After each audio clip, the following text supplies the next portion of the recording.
ng mga nagbabagang balita.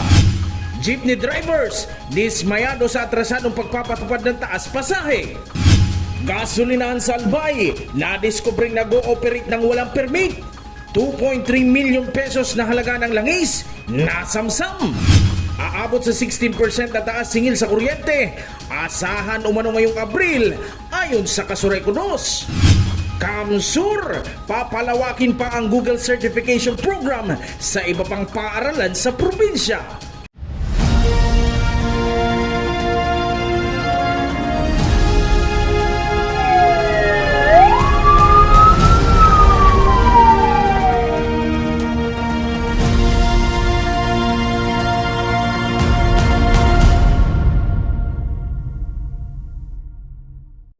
Magandang gabi. Narito ang mga maiinit na balita sa Camarines Sur. Atrasado ang nakatakdasan ng pagpapatupad ngayong araw ng piso hanggang 2 pisong taas pasahe sa mga jeep matapos ipasuspindihan mismo ni Pangulong Bongbong Marcos. Ilang tsoper dismayado sa naantalang taas pasahe. Narito ang ulat. Ipatutupad na sana ngayong araw ang piso hanggang 2 na taas singil sa pamasahe sa mga jeep. Ngunit pinasuspindihan ni Pangulong Bongbong Marcos sa Department of Transportation o DOTR. Di may tago ng ilang tsoper ng jeep na aming nakausap ang kanilang pagkadismaya lalo't makakatulong sana ang naturang taas pasahe. Kasi lumaki yung boundaries, tapos malaki yung ng gasolina. O ano lang matitira, halimbawa kumikita ka ng dati kumikita ka ng mga 800 o 1,000. O, nung lumaki yung gasolina, super nakukuha na doon. O, baka ano lang natitira. Ayon sa computer na si Dayan, okay lang naman daw kahit tumaas ng 2 pesos ang pamasahe, lalo na lahat naman umano apektado ng pagtaas ng produktong petrolyo. Kung tutusin, kawawa rin naman sila. Wala rin naman silang kinikita. Pero naman din ang pagtaas, kahit paano, dahil sobrang taas din talaga ng gasolina, diba? Pero hindi naman yung 5 kasi hinihingi nila 5. Masyado na yung mataas.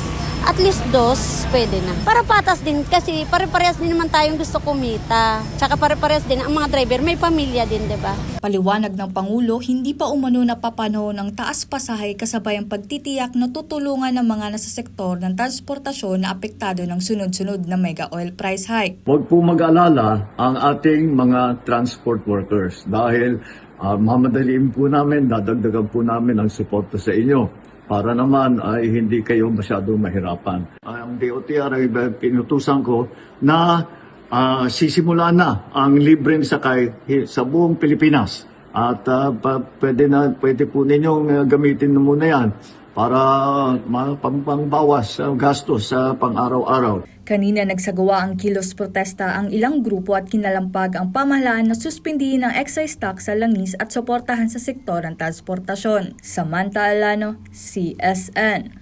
4 katao ang arestado ng CIDG sa ikinasang entrapment operation sa isang gasolinahan sa Barangay Maipon sa Ginubatan, Albay.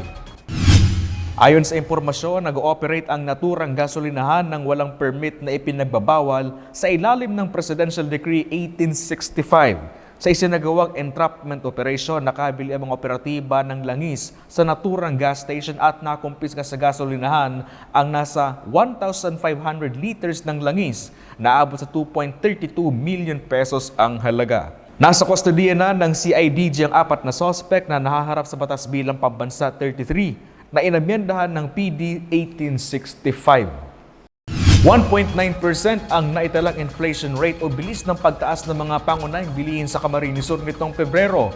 Ngunit dahil sa patuloy na tensyon sa Middle East na nagresulta sa sunod-sunod na mega oil price hike, ang forecast ngayon ng PSA, tataas ang inflation maging sa buong bansa. Narito ang ulat. Inanunsyo ng PSA sa Camarines Sur ang 1.9% na inflation rate nitong buwan ng Pebrero. Pero ngayon pa lang, nag-forecast na ng ahensya na tataas umano yan dahil sa domino effect na pagsirit ng presyo ng langis. Ramdam na rin umano ang pagtaas ng ilang bilihin dahil na rin sa pagtaas ng presyo ng mga produktong petrolyo na kalbaryo umano sa mga tulad ni Bella. Number 1 yung pag nagtaas baga ang gasolina. Automatic mataas man ang parakal. Halos kulang na kulang. More tipids. Tipid pa more. Iyo baga ano. Bumaba tayo sa decile noong sa poverty rates natin. mas lumalaki yung spending ng ating nasa bottom 30% sa pagkain kaysa sa other needs nila. Kapag tumataas naman dun sa medyo may kaya, medyo nahahati na ito doon sa mga other wants, other needs aside sa food, yung mga basic. Sa kabila ng napipintong pagtaas ng mga bilihin, tiniyak ng DTI na mahigpit nilang minomonitor ang presyo at supply ng mga pangunahing bilhin sa merkado. Ayon sa ahensya, sapat ang supply at patuloy ang kanilang pakikipag-ugnayan sa mga negosyante upang maiwasan ang overpricing. Sa kabila nito, nananatiling hamon sa mga mamimili ang patuloy na pagtaas ng presyo ng mga bilihin, lalo na sa mga pamilyang may limitadong kita. Ang supply natin, yung old stock, meron pa tayo good for 2 months. At the same time, dito sa local naman, meron tayong supply ng mga 3 to 4 weeks pa. So, right now, wala pang any movement when it comes to SRBs. Samantha Alano, CSN. Wala pang eksaktong bilang kung magkano, ngunit asahan na umano ang pagtaas sa singil sa kuryente ng Kasureco 2 simula sa susunod na buwan. Nauna nang nagbabala ang Energy Department na hanggang 16% ang maaring itaas sa singil sa kuryente dahil sa patuloy na sigalot sa Middle East. Si John Amador sa detalye. Sa patuloy at walang prenong oil price hike dahil sa tensyon sa gitnang silangan na sinabayan pa ng mainit na panahon, pinangangambahan rin ang pagtaas ng singil sa kuryente. Hindi pa masabi ng Kasureco 2 kung magkano ang magiging taas singil, ngunit una nang nagbabala ang Energy Department ng singil sa kuryente ng hanggang sa 16%. Hihiling pa yung mga naging pronouncement from national government through Secretary, DOA Secretary Garin, na kung saan tigihiling nila up to 16% si pwedeng itaas ining masunod ng mga bulan. Kasi sabihin po kung ining April, May, June, July, data pa po aram kung hanggang no rin si magiging epekto kaya ining kararibukan sa Middle East. Ano po? And iyan po sila kulang factor kung taano po magkakaigwa kita o magkakaigwa yung ulan to o pagtaas ng presyo ng kuryente ining masunod ng mga bulan. Although, duwang bagay po kaya ang satuyang binabantayan. Pero po dyan ining grabe ang init ng panahon, dry season kita, summer, which is iyon man po sinakaka-apekto duman sa taon-taon na paglangkaw, o during dry season o ining summer, kaon man po may hiling significant ng paglangkaw kan sa tuyang taripa sa kuryente. Problema lang yan, may kasabay ining summer, which is iyon na po ining problema sa produktong petrolyo na nagpaparalangkaw, nakaka-apekto po duman sa binabakal sang kuryente sa tuyang mga power suppliers. Ayon sa Kasureco 2, may maari pa umanong opsyon ang gobyerno para mabawasan ang taas presyong ito, gaya na lang ng pagpapagana ng mga ancillary services gaya ng mga power plants. Pwedeng gibuhon ko sa tuyang national government, pandarong po itong mga ancillary services, which is iyon na po yung si mga diesel power plants na kung saan kung magkaigwa ng nipis o kakapusan sa supply kang kuryente, pwede pong maka-apekto po yun sa tuyang babayadan. Bulan pong Marso, tigahalata po sa tuyang effective rate ngunya na maabot na simana.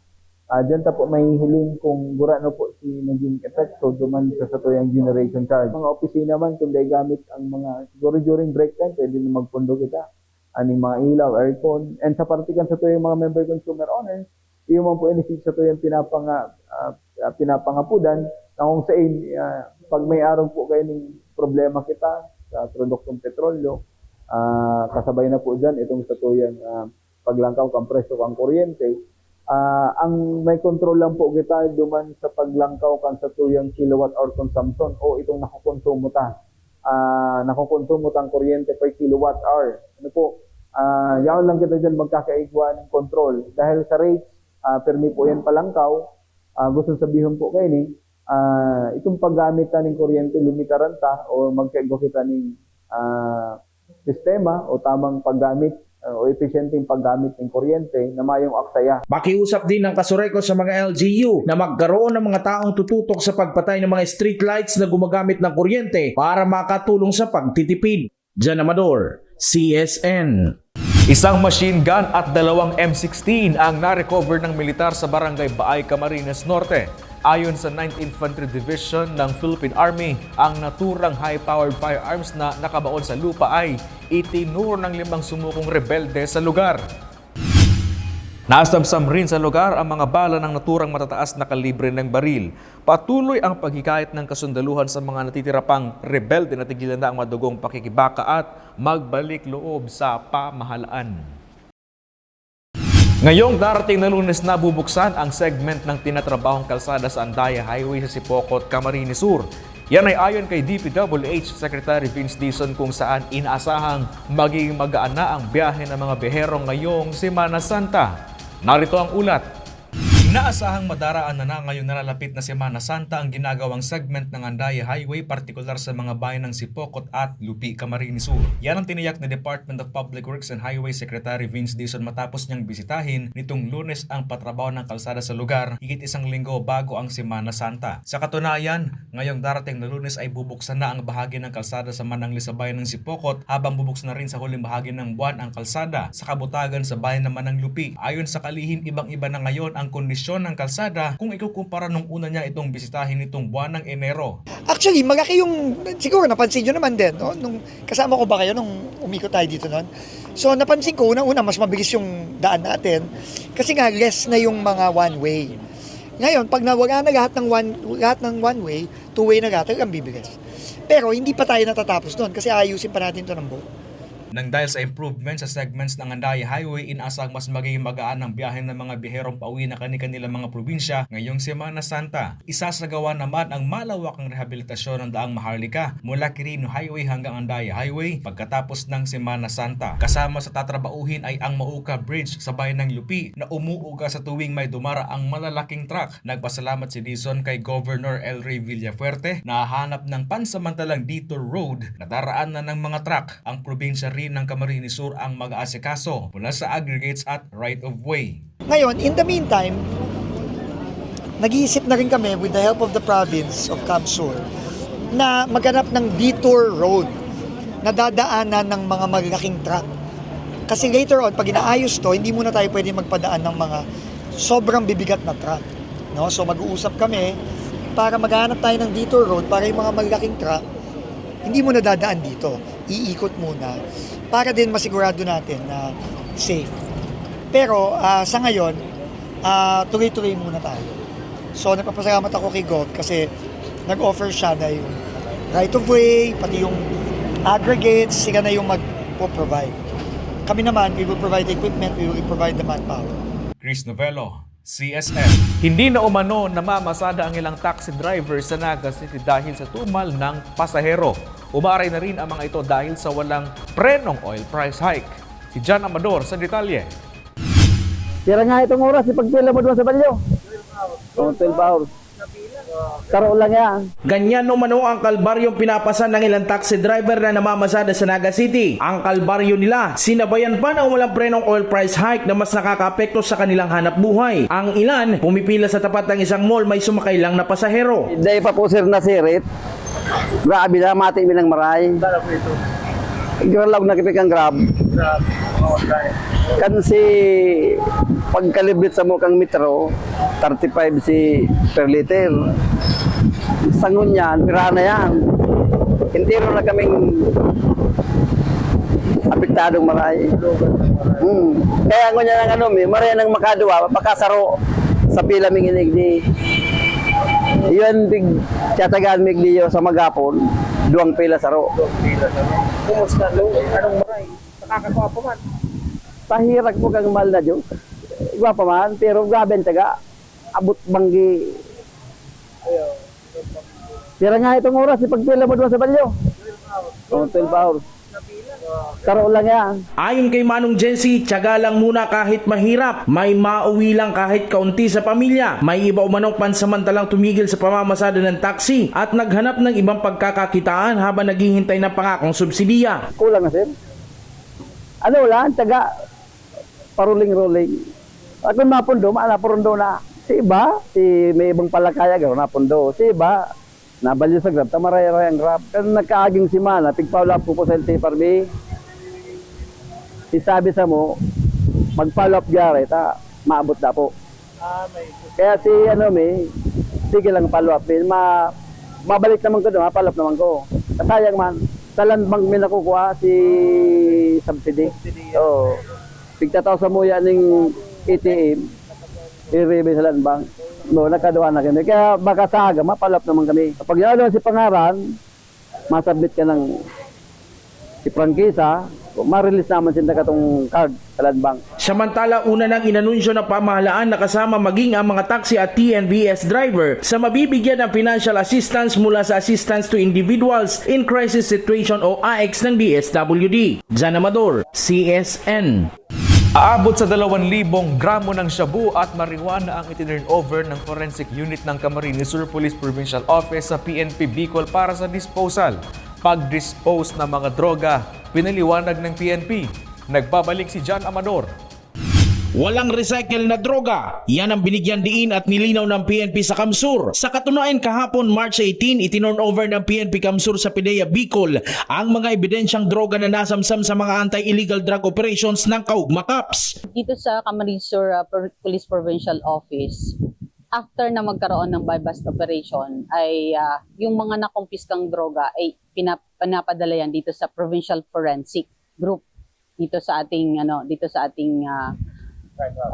sa crime, kumbaga crime lab ng Kamsur PPO. Ang mandato ng ating Provincial Director, Police Colonel Virgilio Olale Jr. na talagang panatilihin yung chain of custody. After po na masuri yan ng ating mga taga forensics unit, ay papalabas nila yung result ng kanilang pagsusuri. And this would be a basis and one of the most important evidence on the case against the mga perpetrators, yung mga nahuli para madiin sila sa kaso ng paglabag sa Republic Act 9165 or the Comprehensive Dangerous Drugs Act.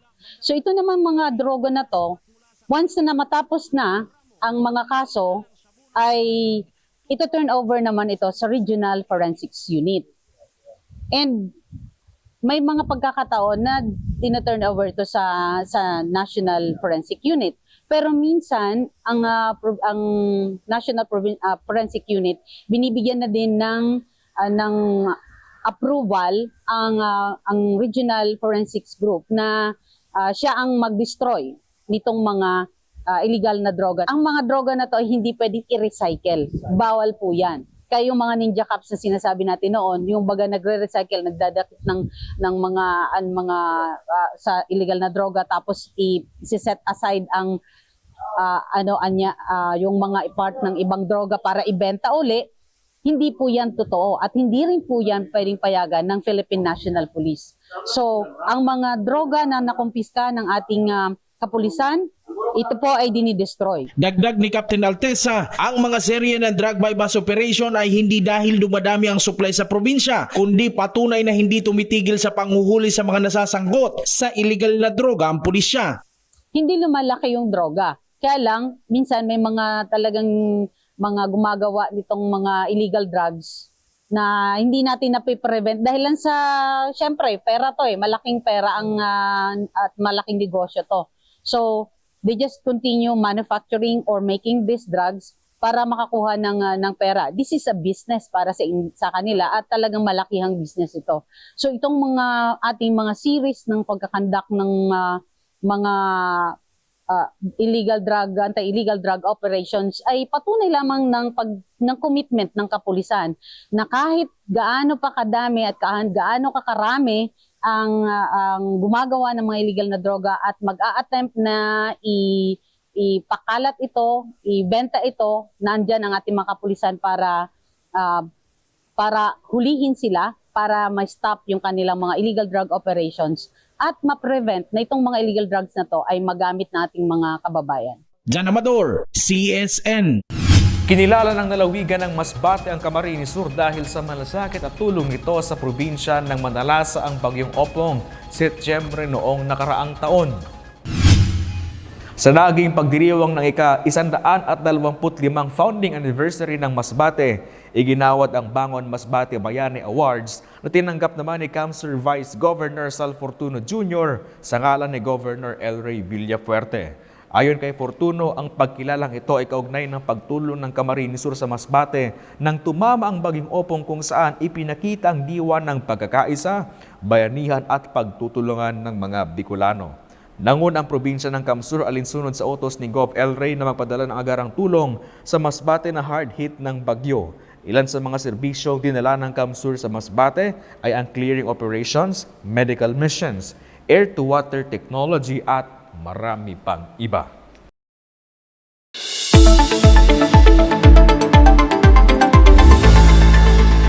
I-enjoy na ang malamig na panahon tuwing madaling araw at gabi dahil maaring i-terminate na sa susunod na linggo ng Pag-asa ang amihan season. Ayon sa Pag-asa, tanging Northern Luzon na lang ang naapektuhan ng amihan. Sa posibleng termination ng amihan season ay maaaring ideklara na rin ng Pag-asa ang pagsisimula ng tag-init. Kanina alas 2 ng hapon na itala sa Camarines Sur ang 32 degrees Celsius o Cushion Heat Index.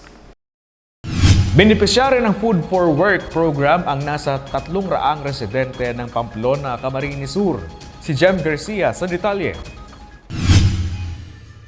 Bilang bahagi ng kapistahan ng Barangay San Gabriel sa bayan ng Pamplona, Camarines Sur, nagkaroon ng programang Food for Work handog ng Provincial Government ng Camarines Sur sa mga residente. Nasa 300 volunteers na mga residente ng nasabing barangay ang nakatanggap ng food assistance pagkatapos ng isinagawang cleanup drive sa kanilang lugar. Ang mga residente ng Barangay San Gabriel ay nagtulong-tulong na linisin ang kanilang lugar upang mabawasan ang pagbaha at pagkakaroon ng sakit dulot ng maruming kapaligiran. Para asada mi po doon sa tubangan mi si Doot, tapos si Kali po tiglinigan mi. Para po malinig si para mahali si Doot kaya tig-asada. Ayon rin sa mga residente, makakatulong umano ang mga programang katulad nito sa pagpapanatili ng kalinisan at kaayusan ng kanilang barangay. Salamat po Gov. El Rey Villafuerte and Congressman Luigi Villafuerte nagkaigwa pong programa na araw po kaniyo na may igwang food pack para sa muya.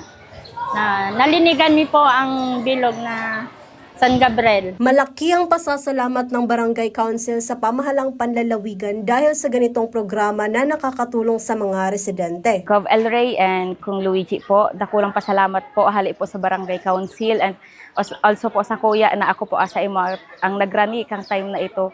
So day ka po nagduwa-duwa na matabangan kami sa request ming food for work para po sa barangay ni. Salamat pong maray, dakula po ning tabang para sa mga kabarangay ni. And sana po day pa po ni ang huri mong tabang sa Barangay San Gabriel. Salamat po. Isa ang food assistance sa programa ng Provincial Government ng Camarines Sur upang makatulong sa mga residente lalo na sa kanilang pinansyal na pangangailangan nang mabawasan ang inaalala nilang mga pang-araw-araw na gastusin. Jem Garcia, CSN. Higit sa 70 instructor na sa GMVCC colleges at iba pang paaralan sa Camarines Sur ang Certified Google Educator na.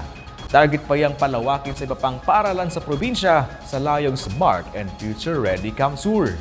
Narito ang ulat. Higit sa 70 instructors na mula sa GMVCC campuses sa Camsur ang Google Certified Educators na. Matapos silang sumailalim sa Google Certified Education Training Level 1 and 2 nitong Disyembre. Ang programang ito ay resulta ng pakikipagtulungan sa tech giant company na Google, kung saan layunin nilang mabigyan ng certification ang lahat ng guro sa buong lalawigan. Ayon kay Provincial Governor El Rey Villafuerte, nakakatuwa umanong makita na future-ready at competent ang mga guro sa probinsya upang mas marami ring kaalaman ang kanilang maibahagi sa kanilang mga estudyante, lalo na ngayong digital age. Poon pa lang yan sa tuyang upgrading ng mga teachers. No? Bibigyan na rin natin sila ng mga laptop at Google devices para mas lalong mapaganda, maging future ready ang ating teacher kasama na ng mga estudyante. Kaya't pangako umano ng pamahalaang panlalawigan na mas lalong palalawigin at paiigtingin ang ganitong programa para sa bright future ng mga Camarinense. Hindi lamang ang mga guro ang nais ng probinsya na maging Google certified. Layunin rin umano ng programa na pati ang mga mag-aaral at ang kabuoang paaralan. So, umpisahan natin sa college, then susunod natin may programa tayo sa elementary at high school na maging Google certified ang iba't ibang mga eskwelahan dyan. And in fact, nilalaban natin na 1,000 schools sa ating probinsya maging pilot program ng Google certified schools kasama ang DepEd. Dahil rito, mas magiging maganda ang kalidad ng edukasyon sa probinsya ng Kamsur at mas lalong magbubukas ito ng oportunidad para sa lahat ng mga kabataang Camarinense. Jam Garcia, CSN. At yan ang mga maiinit na balita ngayong araw sa Camarines Sur. Kami ang Kamsur News. Ako po si Chris Novello. Diyos mabalos sa pagtitiwala.